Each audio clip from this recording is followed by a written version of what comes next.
सुप्रभात दोस्तों, कैसे हो आप सब लोग। आई होप बहुत ज़्यादा अच्छे होंगे, स्वस्थ होंगे, मस्त होंगे। तो सुबह के बज रहे थे 4:30, मेरा अलार्म बज जाता है 4:30 बजे, मैं उठ जाती हूँ। फिर मैंने उबालने के लिए रख दिए थे आलू, और आलू उबालने के बाद उन्हें मैश वगैरह करा और फिर पराठे बनाए आलू के। फिर पराठों को रखा थोड़ी देर ठंडा होने के लिए, क्योंकि फिर अगर ठंडा ना करूँ ना तो गरम गरम में ना ये मॉइस्चर आ जाता है, बटर पेपर पूरा गीला गीला सा हो जाता है। तो इसलिए मुझे थोड़ा ठंडा करके रखना पड़ता है, नहीं तो फिर ना लंच बॉक्स भी नहीं खुल पाता है, अंदर भाप बन जाती है ना, तो बच्चों को बड़ी दिक्कत होती है। तो इसलिए मैं पराठों को थोड़ा सा ठंडा कर कर ही रखती हूँ, पराठे हो या सब्जी हो, मैं थोड़ा सा ठंडा कर कर ही रखती हूँ। क्योंकि बच्चों को एक बार ऐसा हुआ था कि मैंने गरम गरम सब्ज़ी रख दी और मेरी छोटी वाली का लंच बॉक्स खुल नहीं पाया। वो कह रही मम्मी मैडम से भी हमने खुलवाया लेकिन उनसे भी नहीं खुला। फिर मैंने इतनी मुश्किलों से वो लंच बॉक्स खोला, मतलब सब्ज़ी का जो बॉक्स था वो खोला। बहुत ही ज़्यादा मुझे खुद को इतनी दिक्कत हुई। तब से मैंने सोच लिया कि मैं जब तक सब्ज़ी को थोड़ा ठंडा ना करके रख दूँ तब तक मैं ये बॉक्स बंद नहीं करूँगी। और जाड़ों में तो इतना पता नहीं चलता है, क्योंकि जल्दी रखते उतारते ठंडी हो जाती है। पर गर्मियों में थोड़ा पंखे की हवा लगानी पड़ती है, थोड़ा ठंडा उसे करना ही पड़ता है, तब जाके लंच बॉक्स में बंद करती हूँ। अब ये देखिए, मेरे बच्चों को सॉस इतना ज़्यादा पसंद है ना, आप अगर उन्हें कटोरे में वैसे भी निकाल के खाने के लिए दे दोगे तो वो सॉस चाटते रहेंगे, उन्हें इतना ज़्यादा पसंद है। हर चीज़ के साथ उन्हें सॉस चाहिए, पराठे के साथ हो, मैगी के साथ हो, या क्या कहते हैं उसे सब्ज़ी में वैसे ही डाल के दे दो। बस उन्हें मैक्रोनी वगैरह किसी के भी साथ हो, बस सॉस दे दो। मतलब ऐसे ही खाली चाटते रहेंगे पर सॉस दे दो। पता नहीं क्यों सॉस इतना पसंद है, हर चीज़ में सॉस चाहिए।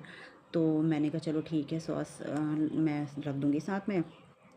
किसी को पसंद होता है दही के साथ पराठे खाना, किसी को पसंद होता है मक्खन के साथ आलू के पराठे, लेकिन मेरे बच्चों की पसंद भी लाजवाब है, उन्हें सॉस के साथ पसंद है। खैर ये उम्र होती है, वो छोटे हैं अभी, तो उन्हें सॉस वॉस ऐसी चीज़ें ज़्यादा पसंद है। उम्र के हिसाब से टेस्ट भी चेंज होते रहते हैं। तो मैंने लंच बॉक्स ये दोनों के पैक कर दिए हैं। तो अब देखिए, अब मेरे बज गए थे 5:15। तो ये सब काम करते करते मैं घड़ी में टाइम देखती रहती हूँ कि कितनी देर हो गई, कितने मिनट हो गए आगे, कितने मिनट आगे बढ़ गए हैं। क्योंकि फिर बच्चों को मुझे उठाना भी होता है, उनको नहलाने के लिए भेजना भी होता है, दोनों एक एक करके नहाते हैं। तो इसलिए अब आ गई सेब की बारी। मैंने फटाफट दोनों के लिए एक एक सेब काट के रखने थे, तो मैंने कहा कहीं लेट ना हो जाए, फटाफट फटाफट सेब छीलने लगी। मेरी बड़ी वाली को तो कम ही पसंद आते हैं फल वगैरह, रखती हूँ तो छोटी वाली फिर भी थोड़ा खाकर आ जाती है। लेकिन बड़ी वाली तो भैया बड़े नखरे करती है, ये मत रखो वो मत रखो। जो चीज़ उसे पसंद होगी वो तो वो खाकर आ जाएगी, और जो चीज़ उसे पसंद नहीं होगी, चाहे कितने भी अच्छी तरीके से उसे सजा संवार के, मतलब कितना भी अच्छा टेस्ट बदल के रख दो, वो खाने में ऐसे ही परेशान करती है। वो अभी तक वो बड़ी है लेकिन वो ज़्यादा परेशान करती है। छोटी वाली तो खा लेती है, वो इतना परेशान नहीं करती है, तो थोड़ा बहुत खा कर ही आती है। लेकिन बड़ी तो मेरी अगर उसे पसंद नहीं आएगा तो पूरा वैसे ही छोड़कर आ जाती है। तो इसलिए मुझे उनके टेस्ट के हिसाब से भी खाना बनाना पड़ता है।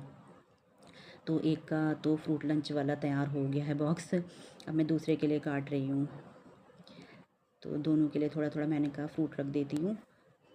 अब ज़्यादा जब ठंडा हो जाता है विंटर वगैरह में, तो फिर ठंड में भी ये सोचती हूँ मैं क्या रखूँ उनके स्कूल के लिए, क्या रखूँ। फिर बस ले दे के मखाने, ड्राई फ्रूट वगैरह ऐसी चीज़ें ही रह जाती हैं उनके लिए स्कूल के रखने के लिए। आजकल तो फ्रूट्स वगैरह दे दो तो उससे भी काम चल जाता है। जाड़ों में थोड़ा सोचना पड़ता है कि क्या रखें बच्चों के स्कूल के लिए। लड्डू रख दो ज़्यादा से ज़्यादा ड्राई फ्रूट्स के, या ड्राई फ्रूट्स वैसे रख दो। तो अब देखिए बच्चों ने उठ के नहा धो लिया है, मेरे स्कूल के लिए हो गए हैं तैयार। मैंने छोटी को दे दिया नाश्ता, बड़ी ने नाश्ता देखो उसका रखा हुआ है, वो ऐसे ही करती है खाने पीने में बहुत ही ज़्यादा। बस उन्हें अपने स्कूल का ही रहता है, ये ले जा लो स्कूल, वो ले जा लो स्कूल। मैंने छोटी से कहा, मैंने कहा फटाफट खा ले, बस आने का टाइम हो रहा है। ये देखिए दोस्तों, मैंने सुबह धो दिए थे गेहूँ, और ये अब थोड़े बहुत सूख चुके हैं। थोड़े बहुत कबूतरों ने भी खाए, चिड़ियों ने भी खाए, सब ने खाए। तो अब मैंने थोड़ा साफ़ कर देती हूँ, बस इसमें काले दाने ही हैं और कुछ नहीं है। थोड़ा बहुत धो के निकल जाता है, जो मिट्टी होती है, पत्थर तो इसमें होते ही हैं, मिट्टी होती है वो गल जाती है। और बाकी इसे कल धूप और लगाऊंगी तो ये अच्छे से कड़क हो जाएंगे। वैसे भी आता है, मैंने कहा थोड़ा ज़्यादा धो के रख दूँ, कभी मौसम ऐसा होता है बारिश का होता है, कोई धूप नहीं आती है कभी, तो उसके लिए मैंने कहा धो के रख देती हूँ, आगे काम आ जाएगा। तो मैंने कहा 2-4 बार और गेहूँ धोकर रख दूँगी, क्योंकि अब आगे जो आने वाला टाइम है नवंबर दिसंबर, इनमें ना धूप नहीं आती है अच्छे से कड़क वाली, तो पहले से तैयारी करके रख लूँगी, ताकि बस उसमें फटाफट निकाला और थोड़ा धूप लगा दी, बस काम बन जाएगा। किसी से ज़्यादा कूड़ा नहीं आता।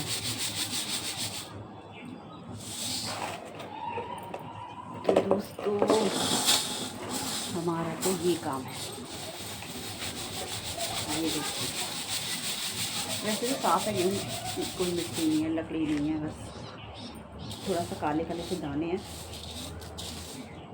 एक सीक्रेट बताऊँ, मुझे गेहूँ छींटना नहीं आता है। जैसे ऐसे ऐसे करके छींटते ना लोग, मुझे नहीं आता। तो बस मैं ऐसे काम चला लेती हूँ, ऐसे कूड़ा निकाल के ऐसे काम चला लेती हूँ।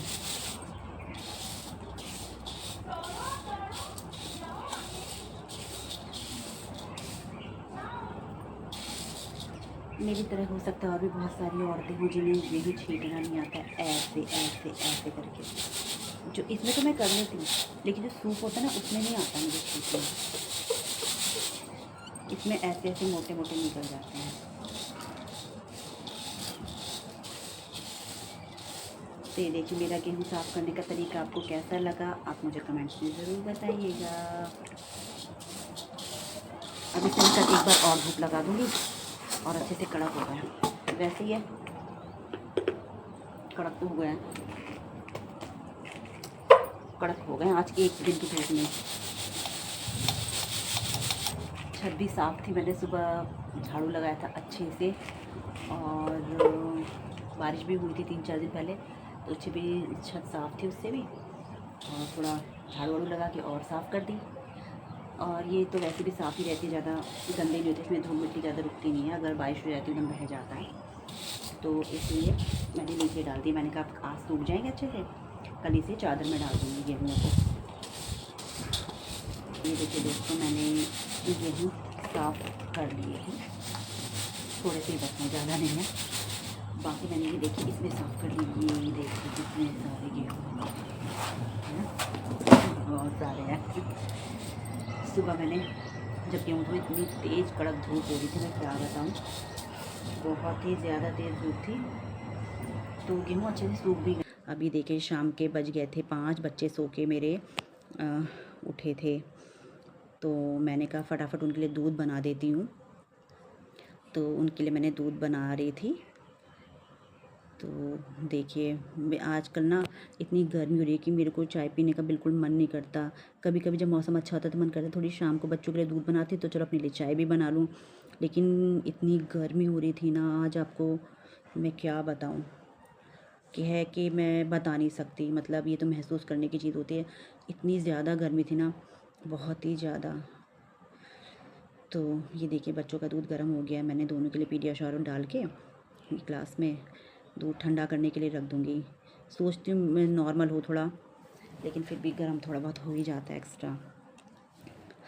तो उन लोगों ने दूध बना दिया, लेकिन मेरा कुछ खाने पीने का मन नहीं करता शाम को। आजकल गर्मी की वजह से इच्छा ही नहीं होती है कि कुछ खा लिया जाए। सोचती हूँ फल वगैरह काट के कभी खा लूँ, लेकिन बस वो भी सोचती रह जाती हूँ, फिर काम के बीच में मैं वो भी भूल जाती हूँ। हाँ, अगर बच्चे बीच में मांग लें तो उनको के बहाने जैसे उनके लिए काटूँगी तो थोड़ा बहुत मैं भी खा लेती हूँ, नहीं तो मुझे बिल्कुल याद ही नहीं रहता है खाने का। उनके लिए तो करने का याद रहता है कि चलो उनके लिए ये बना दूँ, उनके लिए ये कर दो, अपने लिए भूल जाते हैं। अब देखो बच्चे उठ के आ गए हैं, तो ये उनके लिए मैंने दूध लाकर रख दिया है। अब उनकी हो गया पढ़ाई का टाइम, मैंने कहा चलो पढ़ाई करो, पेपर आने वाले हैं, तो मैंने कहा नीचे बैठ के पढ़ते हैं। गर्मी इतनी ज़्यादा और थी कि ऊपर बेड में बैठ के कहीं और बैठ के पढ़ने का मेरा बिल्कुल मन नहीं करा।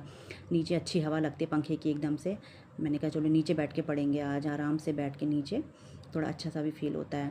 फिर शाम को मैंने पूजा वगैरह निपटाने के बाद फटाफट आलू शिमला मिर्च की सब्ज़ी बना दी थी, और साथ में ही मैंने आटा भी गूँध दिया था।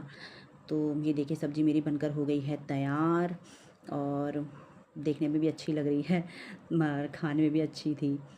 तो मैं अपनी मैंने बनाई हुई सब्ज़ी को बुरा कैसे कह सकती हूँ बताइए।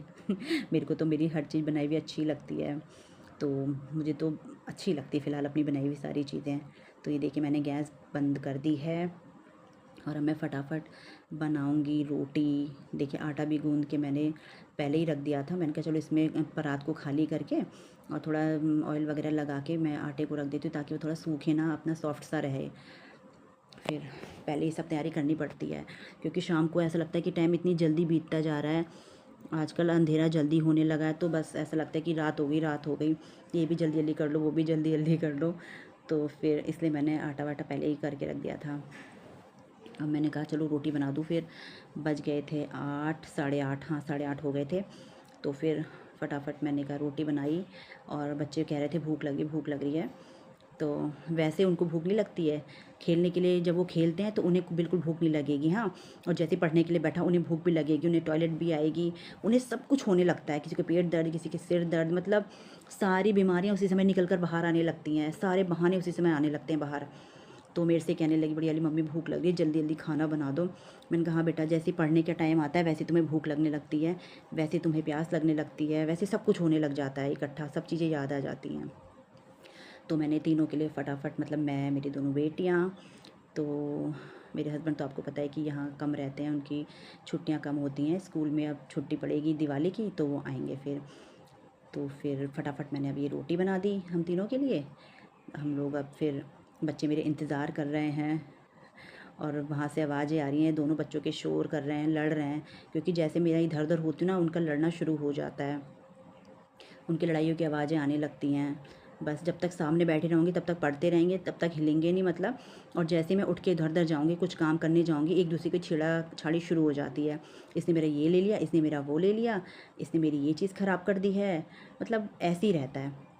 कभी से छेड़ना, फिर दोनों के कभी लड़ने की आवाज़ आती है।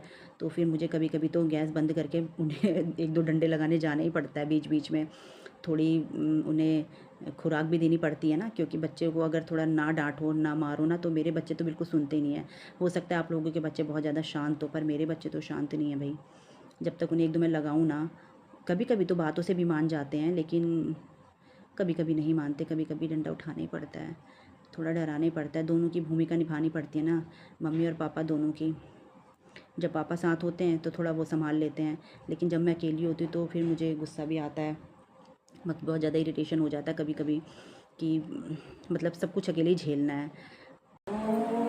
सहना भवतु सहनो भुनक्तु सह वीर्यं कर्मावहै तेजस्विनावधीतमस्तु मा विद्विषावहै। ओम शांति शांति शांति। तो दोस्तों भोजन मंत्र करने के बाद अब हम लोग बैठ के आराम से खाना खा रहे हैं, क्योंकि सुबह जल्दी उठने के बाद वही पूरा दिन भर भागम भाग ही रहती है, ये करो वो करो, अभी ये करना है अभी वो करना है, फिर बच्चों के पीछे लगे रहो, बोलो बोलो, बड़ा दिमाग ख़राब रहता है पूरे दिन भर। लेकिन शाम को होता है आराम से बैठ के खाना खाने में अच्छा लगता है। पूरे दिन भर की थकान, थोड़ा ये रहता है कि रिलैक्स सा फील होता है कि पूरा दिन तो अब अच्छे से गुजर गया। तो दोस्तों अगर आप लोगों को मेरी वीडियो पसंद आती हैं तो मेरे चैनल को लाइक फॉलो सब्सक्राइब ज़रूर करिए और बेल आइकन को प्रेस करना ना भूलिए। और हाँ, कमेंट्स भी आप ज़रूर किया कीजिए, तभी तो मुझे पता चलेगा कि आपको मेरी वीडियो कैसी लग रही हैं। और तब तक के लिए बाय एंड टेक केयर।